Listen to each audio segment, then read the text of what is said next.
সালামু আলাইকুম। দেখেন, শুধু আমি পাহাড়েও ভ্রমণ করি না, আমার গাড়িটাকেও কিন্তু পাহাড়ে ভ্রমণ করাই। কোথায় রাখছি দেখেন, আপনারা কিন্তু দেখার কোনো ইয়ে নাই। এখানে যে জায়গায় গাড়িটা রাখছিলাম আপনাদেরকে আজকে দেখাবো একটা গোপন জিনিস। পাহাড়ে কিন্তু আমার গাড়িটাও কিন্তু ভ্রমণ করে।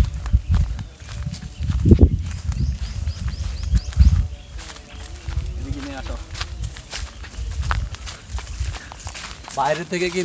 বাইরে থেকে বোঝার কোনো উপায় নেই এখানে কি আছে।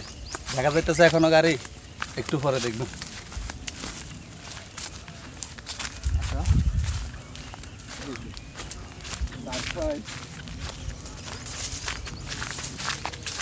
ওয়াও,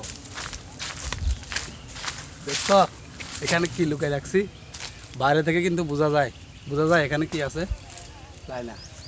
সব পাহাড় আর পাহাড়। এই পাহাড়ের মাঝে লুকিয়ে আছে আমার গাড়িটা, আমার হরিণটা। এই হরিণটা দেখছেন কোথায় আছে? গাড়ি